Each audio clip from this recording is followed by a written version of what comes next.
It's 2 a.m. The house is quiet. The world outside is still. But your eyes are wide open. Again. That familiar feeling of dread starts to creep in. Knowing you're in for another broken night, you toss and turn, wishing you could just drift back to sleep. But your mind is already racing, or your body feels restless. Maybe you're thinking about the day ahead, or something that happened yesterday. Or perhaps there's a persistent ache or a rumble in your stomach. It's more than just a nuisance. Isn't it waking up at this hour, night after night, chips away at your energy, your mood, and even your sharp mind? It can make every day feel like an uphill battle, leaving you feeling tired, foggy, and just not quite yourself. You might even wonder if it's just part of getting older. But I'm here to tell you, it doesn't have to be. There's often a deeper reason behind these unwelcome 2 a.m. wake-up calls. And understanding it is the first step towards getting the restful sleep you deserve. In this video, we're going to uncover some surprising truths about why you might be waking up exactly when you are. And more importantly, we'll explore practical, gentle habits and simple adjustments you can make to your daily routine and even your dinner plate that can help you reclaim those precious hours of uninterrupted sleep. We'll look at 5 key areas that could be playing a role, offering you clear, actionable steps you can start taking tonight. So, settle in, because you'll want to watch to the very end for something that will truly surprise you and could be the missing piece to your sleep puzzle. Now, let's dive right into the first possibility for those early morning awakenings. And it's something many people don't often consider: what's happening with your blood sugar levels as you sleep. Imagine your body as a finely tuned engine, and glucose, or blood sugar, is its fuel. Throughout the day, your meals keep this fuel tank steady.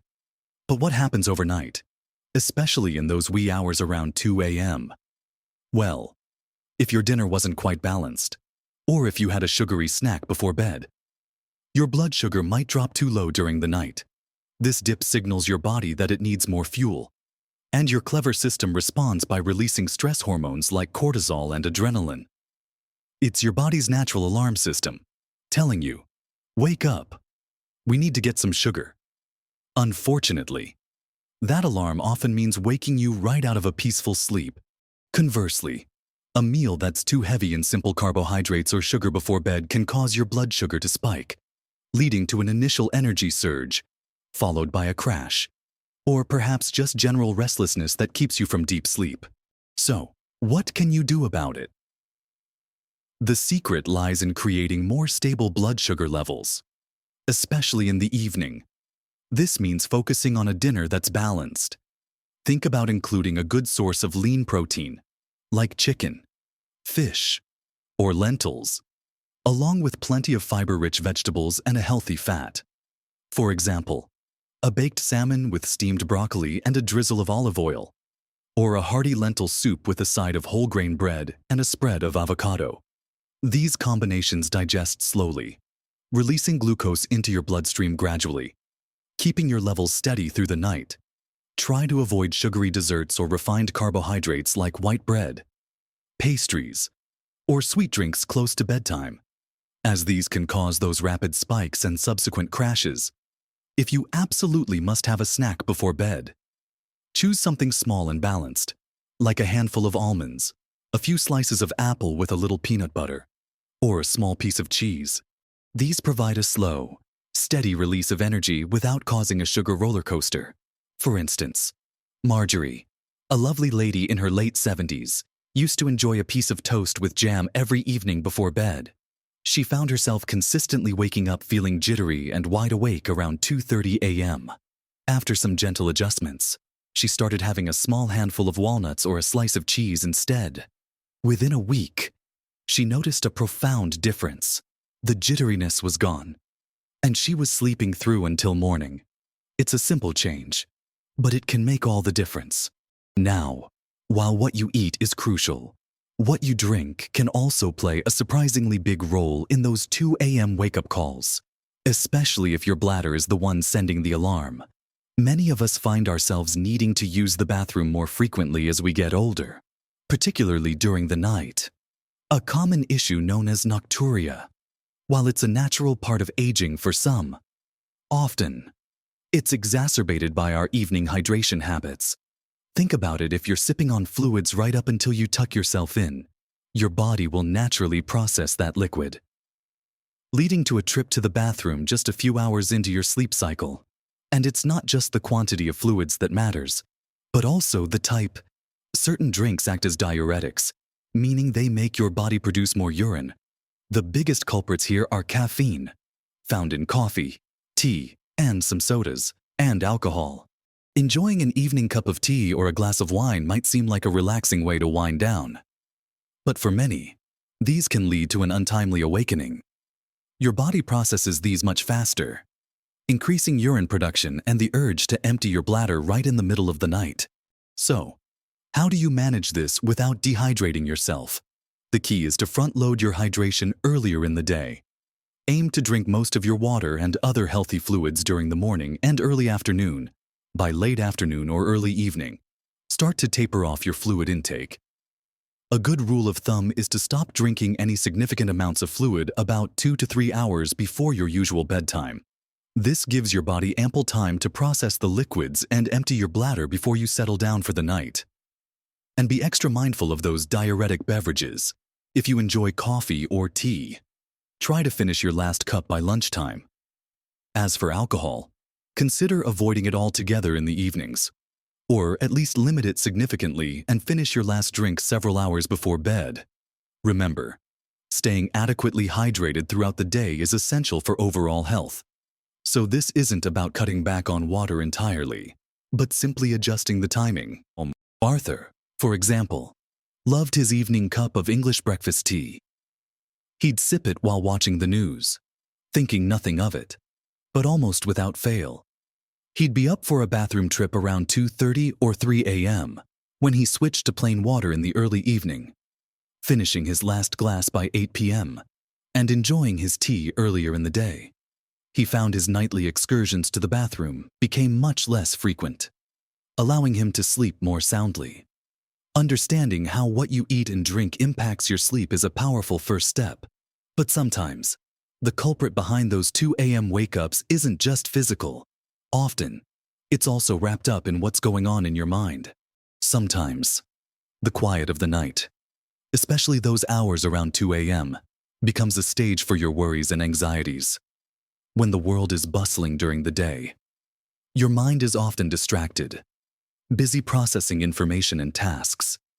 But in the stillness of the early morning, when there are no distractions, those unspoken thoughts, unresolved issues, or even just the endless to-do list can surface with surprising clarity.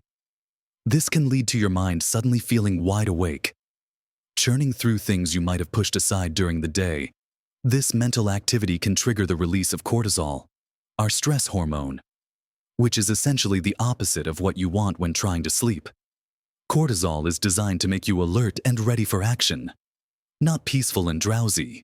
It's a vicious cycle. You wake up, your mind starts racing, you feel more stressed, and then it becomes even harder to fall back asleep. So, how can you quiet this mental chatter before it becomes a 2 a.m. wake-up call? The answer lies in establishing a calming evening wind-down routine that signals to your brain that it's time to shift gears from active thinking to restful relaxation. This isn't about trying to force yourself to sleep, but rather creating a gentle bridge between your busy day and a peaceful night. Start by disconnecting from stimulating activities at least an hour, or even 2, before you plan to go to bed. This means stepping away from screens, your phone, tablet, computer, and even the television. The blue light emitted from these devices can interfere with your body's natural production of melatonin, the sleep hormone. Instead, embrace activities that soothe your mind. Consider reading a physical book or magazine with a soft light. Listen to calming music, perhaps some classical or ambient sounds. Engage in a light, unstressful conversation with a loved one. Many people find gentle stretching or a warm bath incredibly relaxing, as the warm water can help relax your muscles and raise your body temperature, which then drops when you get out, signaling your body to prepare for sleep. Some find that a few minutes of quiet meditation or deep breathing exercises can work wonders. Simply sitting still, focusing on your breath, and allowing thoughts to pass without judgment can train your mind to be less reactive. Eleanor, a bustling grandmother who always had a million things on her mind, used to wake up at 2 a.m., her thoughts spiraling from her grandchildren's schedules to what she needed to buy at the grocery store. She started a new evening ritual every night. An hour before bed, she would write down any worries or to-do items in a small notebook. Just getting them out of her head and onto paper seemed to tell her brain, "Okay, we'll deal with this tomorrow." This simple act of journaling, combined with listening to a calming podcast, helped her mind quiet down, and she found herself sleeping through the night much more often. Beyond managing stress, what you eat and when you eat, it can profoundly impact your digestive comfort, and in turn, your sleep. A common culprit for 2 a.m. awakenings is indigestion, heartburn, or simply a digestive system that's working overtime when it should be resting. Imagine trying to sleep soundly while your stomach is churning, breaking down a heavy meal. It's not conducive to peaceful rest. Eating a large, fatty, spicy, or acidic meal too close to bedtime can lead to discomfort, acid reflux, or just general restlessness as your body dedicates energy to digestion rather than repair and rest. Foods like rich sauces, greasy takeaways, large portions of meat, or even certain raw vegetables can be particularly challenging for your digestive system in the evening. Alcohol, too, can relax the sphincter between your esophagus and stomach, allowing stomach acid to creep up, causing that familiar burning sensation of heartburn that easily wakes you from sleep. To prevent this, the most effective strategy is to give your body ample time to digest before you lie down. Aim to eat your dinner at least 3 to 4 hours before your planned bedtime. This allows your digestive processes to complete most of their work while you're still upright and active, rather than when you're horizontal, which can make reflux worse. Furthermore, consider making your evening meal the lightest of your day, or at least opt for lighter, easier to digest foods. Think simple proteins like lean chicken or fish, gently cooked vegetables, and perhaps a small portion of whole grains. Avoid anything overly spicy, excessively fatty, or very acidic like citrus fruits or tomatoes, especially if you know you're prone to heartburn. Smaller portion sizes at dinner can also make a big difference. Reducing the digestive load. If you do feel hungry later in the evening, reach for a very small, bland snack, something like a few whole grain crackers, a plain rice cake, or a small piece of fruit, rather than anything rich or sugary. Robert, for example, had always enjoyed a substantial, often spicy, evening meal. He loved rich curries and hearty stews. He noticed that on nights he had a particularly big dinner. He'd wake up feeling bloated or with a burning sensation in his chest. When he decided to shift his main, heavier meal to lunchtime and opted for a lighter supper, perhaps a simple bowl of soup and a sandwich, or a small omelet, he found his sleep improve dramatically. His body wasn't struggling to digest, and he felt much lighter and more comfortable throughout the night. Finally, let's talk about your sleep environment and your overall routine. Our bodies are creatures of habit, and they thrive on consistency, just as we benefit from a routine during the day. A consistent bedtime and wake-up time, even on weekends, sends a powerful signal to your body's internal clock, your circadian rhythm, telling it when it's time to be awake and when it's time to wind down. When this rhythm is out of sync, your body can get confused, leading to early morning awakenings. Imagine trying to perform a complex dance without any music or cues. It would be chaotic. Your body's sleep-wake cycle is much the same. Similarly, the actual physical space where you sleep plays an enormous role in sending the right signals for rest. Your bedroom should be a sanctuary for sleep, free from distractions and optimized for rest. Think about it: if your room is too bright, too noisy, too warm, or simply uncomfortable, your body will naturally struggle to achieve and maintain deep sleep. Even subtle light from digital clocks or streetlights seeping through can disrupt your sleep cycle. Noise, even background hums, can prevent you from truly unwinding. And temperature is critical. Most people sleep best in a cool room, typically between 18 and 20 degrees Celsius.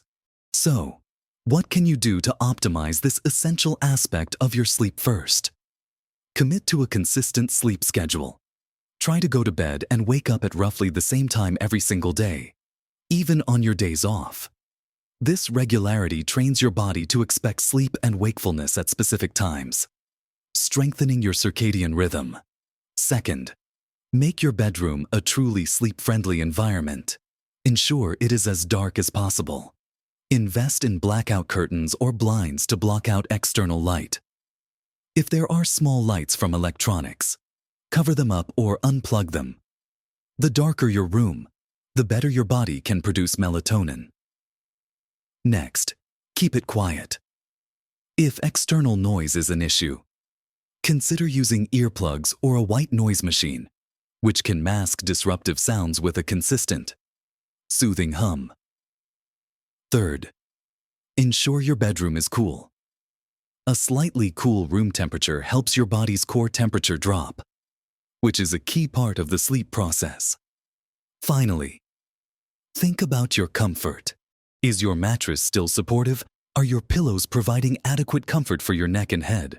Over time, mattresses can lose their support, and pillows can flatten, leading to discomfort that can easily rouse you from sleep.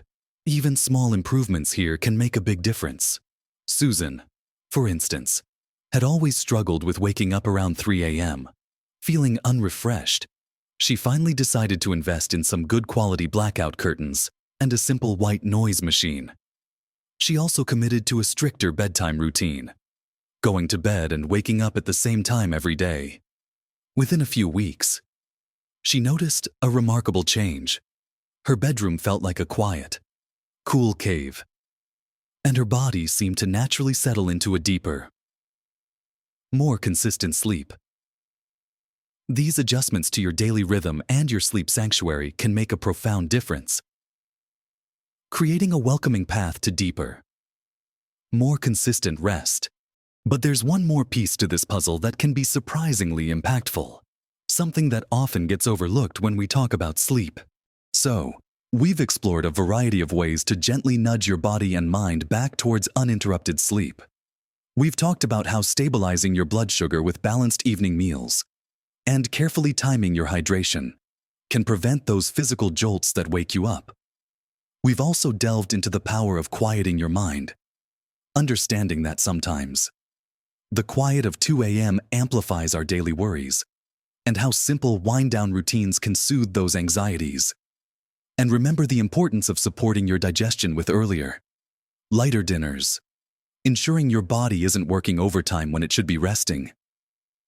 Finally, we touched upon creating that perfect sleep sanctuary, a dark, cool, and quiet haven, coupled with a consistent sleep schedule that trains your body for predictable rest. Each of these elements, whether it's what you put into your body, how you prepare your mind for rest, or the environment you sleep in, plays a crucial role in the symphony of your sleep. It might seem like a lot to take in, but please don't feel overwhelmed. The beauty of these suggestions is that they aren't about drastic, sudden changes. They're about small, consistent steps. Think of it as gently tuning a delicate instrument, rather than trying to overhaul an entire orchestra. Even choosing just one or two of these habits to focus on for a week or two can begin to shift your sleep patterns dramatically. Perhaps you start by just moving your dinner time earlier, or by cutting off fluids a couple of hours before bed. Maybe you just commit to turning off screens 30 minutes earlier and picking up a book instead. Every small positive step builds momentum. Imagine waking up feeling truly refreshed, ready to embrace the day with energy and clarity. Instead of dragging yourself through it, That feeling is absolutely within your reach, and it truly transforms your entire day, your relationships, and your overall outlook on life. You'll find yourself with more patience, more zest for your hobbies, and a sharper mind for all the wonderful things you want to do. I truly hope this conversation has given you some valuable insights and renewed hope for better sleep. I'd love to hear from you. Have you tried any of these strategies? What has worked for you? Or what challenges are you facing? Share your experiences in the comments below. Your wisdom could be just the encouragement someone else needs, and it helps build a supportive community where we can all learn from each other. If you found this video helpful and resonated with what we've discussed today, please take a moment to give it a thumbs up. It really helps our channel reach more wonderful people like you who are looking for practical ways to improve their well-being. And if you haven't already, consider subscribing to our channel. We're always here, sharing insights and tips designed to help you live your best life at every age, focusing on health, happiness, and peace of mind. We believe that every year is an opportunity for growth and joy, and a good night's sleep is truly the foundation for all of it. Remember, your best sleep is not a luxury. It's a necessity for a vibrant, joyful life. You deserve deep, restorative sleep. And with these gentle adjustments, you can absolutely achieve it. Keep nurturing yourself, keep listening to your body, and keep believing in your ability to make positive changes. Until next time, sleep well, live fully, and continue to thrive. You truly can live your best life at every age, and that begins with a good night's rest.